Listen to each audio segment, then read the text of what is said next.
WitherBurn, a little town tucked between the mountains and the swamps.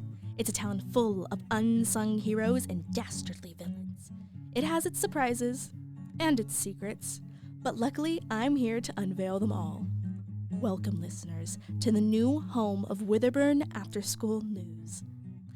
I'm the reporter, and I hope you liked that little intro there. I figured I should zhuzh it up since we are radio news now. And this leads me to our first announcement. As some of you may know, the paper version was discontinued because a certain local officer and principal duo kept destroying the pamphlets. Luckily, your knowledgeable host figured out a way to broadcast a radio version of our program. Maybe now our little program will reach people outside of WitherBurn as well, though I'm not sure people will find our town that interesting. With that introduction out of the way, here's an overview of our program. The top stories today are about Scarlet Johnson's campaign for Prom Queen, despite it being August, the rumors that the Clark family are trying to buy Pharaohs bait and tackle, the latest information about the string of missing girls, and what exactly Mr. Pickler was shouting in the Spanish Moss Diner yesterday afternoon. All of that and more coming up on WitherBurn After School News.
Let's start off simple with our first story. Scarlet Johnson is already campaigning for Prom Queen, despite it only being a week into the school year.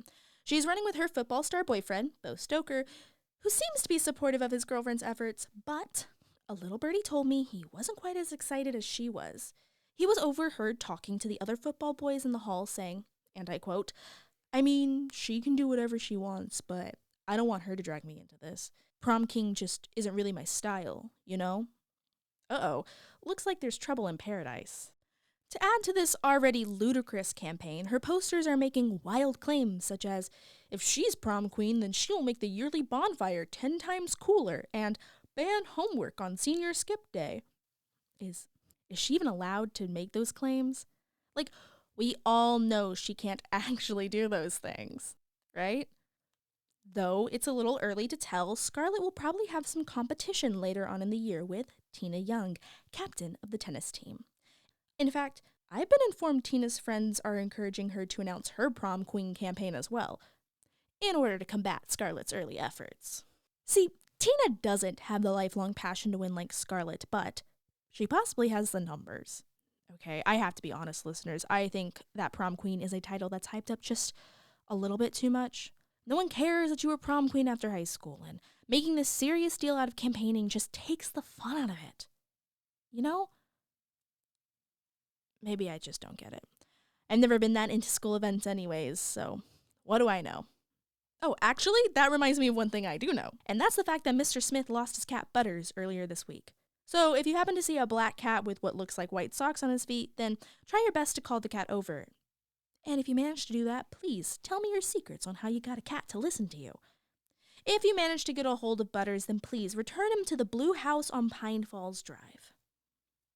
It's official. The Clarks are trying to buy up yet another local business. Yes, the rumors are true. The Clarks are trying to buy up Pharaohs bait and tackle. So, the old ladies that congregate on Miss Newberry's porch were right, yet again.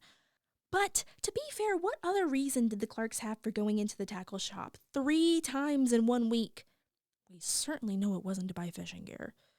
Mr. Pharaoh confirmed that the Clarks were trying to buy his store earlier today when he was questioned by some of his usual customers. According to him, the Clarks were willing to pay him up to $250,000 for his store. which, man, really shows you how much money these people have. But he says he will not let the Clarks buy yet another family business. I think that's wonderful. Honestly, I'm very glad someone is standing up to the Clarks, and who is better than Mr. Pharaoh himself? His family has run that tackle shop for 3 generations, and almost everyone in town is his loyal customer, so I think he will have no problems fending off the Clarks. In fact, I would like to suggest that we as a town come together and make some purchases from his store as a show of support. Instead of ordering that new fishing rod online, get it from Mr. Pharaoh. Go get that lure you've been eyeing. Maybe even get some bait and take your family out on a fishing trip. Go support the tackle shop, because I know I will. Speaking of the Clarks, did you know that they are a major reason that we had to stop our paper version? Many of our longtime readers will know that we never spoke too kindly of the Clark family, especially since they keep trying to buy every small business in town and because their son keeps harassing people and getting off scot-free, but that's a story for another day. Anyways, a certain Brenda Clark didn't like what we wrote. She's a vicious PTA president, and she, of course, has Sheriff Sinanger in her back pocket. Since we mostly distribute our paper at school and the local library, well, let's just say it didn't take long for our copies to be taken down. People like her are why I have to report in secret. Who knows what she'd do if she found out who runs this thing? I mean, I know some people call the after-school news a gossip column, and that's why people think I hide my identity, but I'm reporting actual news stories. I may not talk about stories that would make it onto the local TV station, but it's news that still matters to people, and it's news that affects us, and oh, who am I kidding? I'm probably preaching to the choir if you're still listening to this. Before we move on to our next story, I do have an announcement to make. The local library is once again hosting its annual back-to-school readathon for children kindergarten through 6th grade. This year's book recommendations from the library are Wishing on the Well by Elaine Letters, Can It Wait by Oswell Morrison, Easy Peasy by Tiara Oakland, What If I Was a Princess by Isabel Turner, Hungry Dragonfly by Ethan Randall, and Brand New Kid by Unique Ryan Newton. These are just suggestions, though, and kids can check out any books they want. The children that have read the most books by the end of the month get a special prize, and I may or may not have heard from the librarian that it's a pizza party. Happy back-to-school times for all those kids out there, and good luck at your readathon. A few of y'all will be very excited to know that I have decided to bring back an old favorite from our paper edition. It's the Monster of the Week segment brought to you by Mr. Pickler, the segment where we try to find the exact type of monster Mr. Pickler claims to have seen. Yesterday, he was screaming in the Spanish Moss Diner, and no one could quite understand what he was saying. But a little birdie recorded the encounter and sent it to me. Take a look at this. There was an ape in that swamp. I'm telling y'all, I could smell it from a mile away. It smelled like rotten moss and death. While I was out there, I just knew something was watching me, but I couldn't be sure until I saw him. Up in the trees. I went right up under him in my boat, and let me tell y'all, I was shaking. And then, when I was right there, close enough he could have grabbed me, he let out this giant roar that would have scared the devil. And then he just swung away. He must have jumped at least 20 feet. I'm telling y'all, you gotta believe me. I saw something out there. Mr. Pickler, you're scaring the guests. Let's get you home. They need to know. Don't go in that swamp. Isn't that interesting?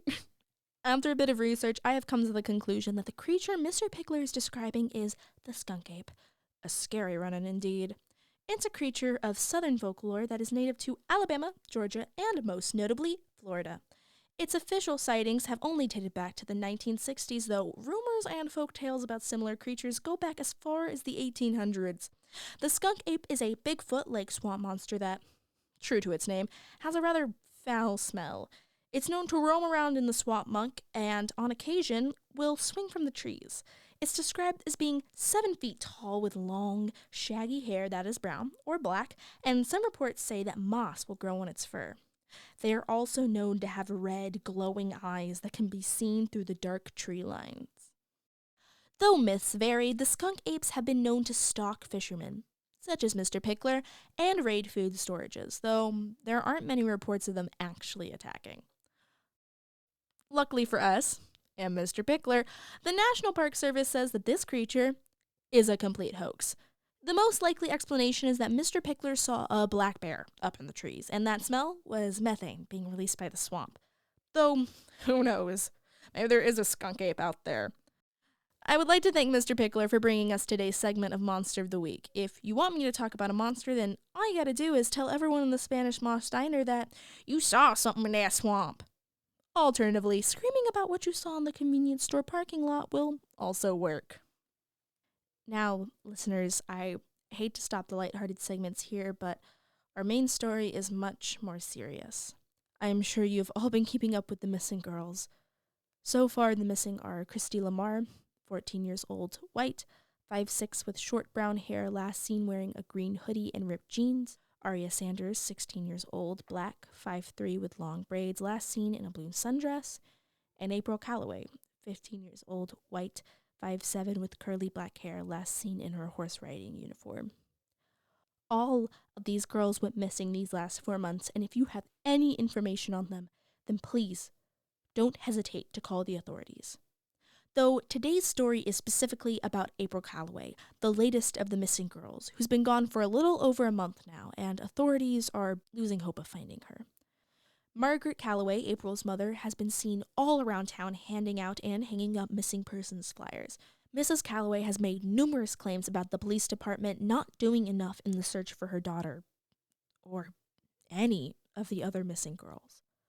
This is what Sheriff Sinanger had to say about it. We understand that these are hard times for many people in our community, but I promise y'all, we are doing our best to find these girls, and that it is the #1 priority of the police department.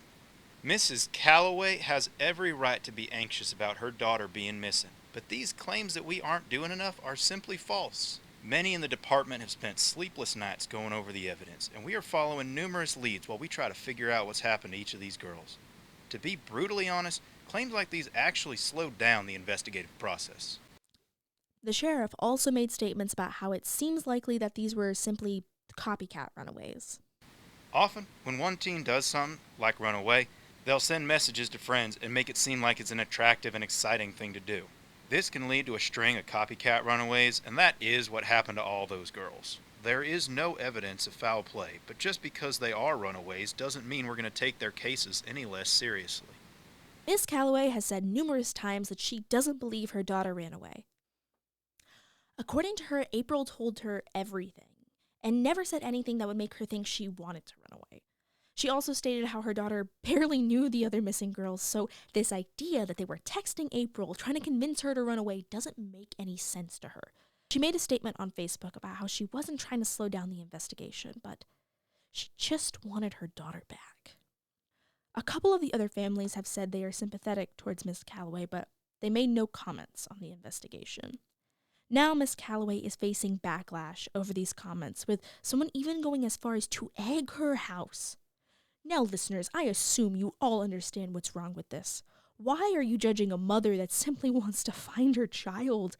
Even if you don't agree with her statements, I would hope this town had enough sympathy not to destroy her house. But apparently I'm wrong. Even after the backlash, Miss Calloway is not backing down from her statements and is doing everything she can to find her daughter, even if it means doing it on her own. If this story has inspired you to help, then I will gladly direct you to Maisie, owner of the Bog Monster Bar, who has set up a donation fund to help families of the missing. She's also set up a meal delivery sign-up for families as well, if that's more your style. I'm gonna wrap it up here, WitherBurn.